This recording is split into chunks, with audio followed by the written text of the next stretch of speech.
Şunu çekeyim şöyle. Hazır olsun.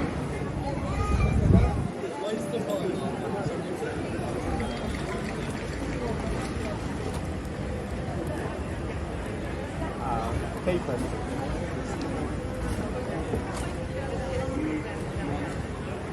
Thank you.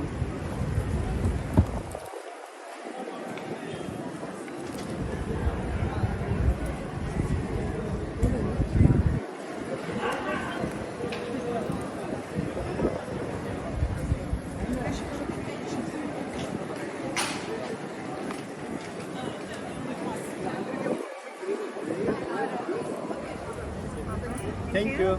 Bye.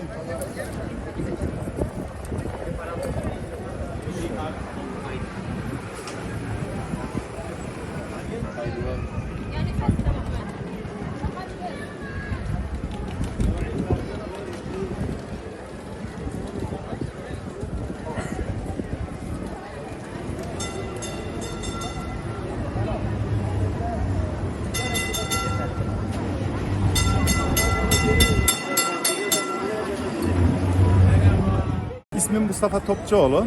Kahramanmaraşlıyım. Kahramanmaraş'ın Türkoğlu ilçesinde doğdum. 40 yıldır buradayız. Artık Beyoğlu'nun özellikle İstiklal Caddesi'nin bir kültürü haline geldi, bir simgesi haline geldi.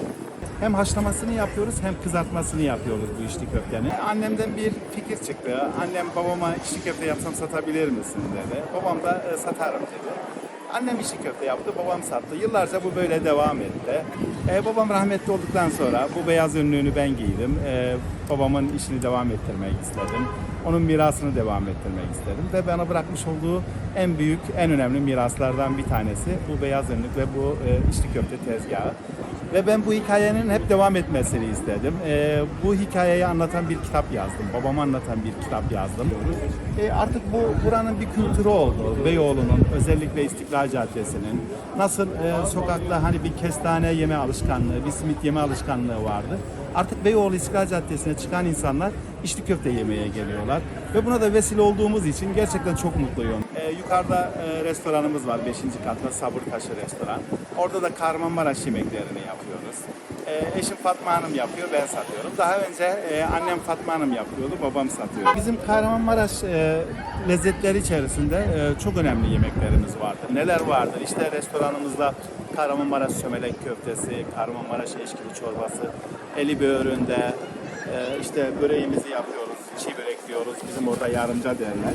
Bunlara önem veriyoruz ama bunların yanı sıra çok önemli bir içli köftemiz var. Bize yani işimizi devam ettirmemizi sağlayan, buralara kadar gelmemizi sağlayan içli köftemiz Kahramanmaraş'ımızın Sabırtaşı içli köftesi. İçli köftemizin özelliği nedir? Bütün malzemelerin Kahramanmaraş'tan geliyor olmasıdır. Ne bileyim işte salçası, biber salçası özel yapıyoruz. Kendimiz yapıyoruz salçamızı. Biberimizi Maraş'tan getiriyoruz. Bulgurumuz Maraş'tan geliyor. İşte karabiberimiz, her şeyimiz, sumak eşkimiz hepsi Maraş'tan geliyor. Bunlara çok önem veriyoruz. Gelin İstiklal Caddesi'ne, Beyoğlu'na. Sokakta bu kültürü yaşayın, bu lezzeti yaşayın diyorum. Şimdiden gelenlere afiyet olsun.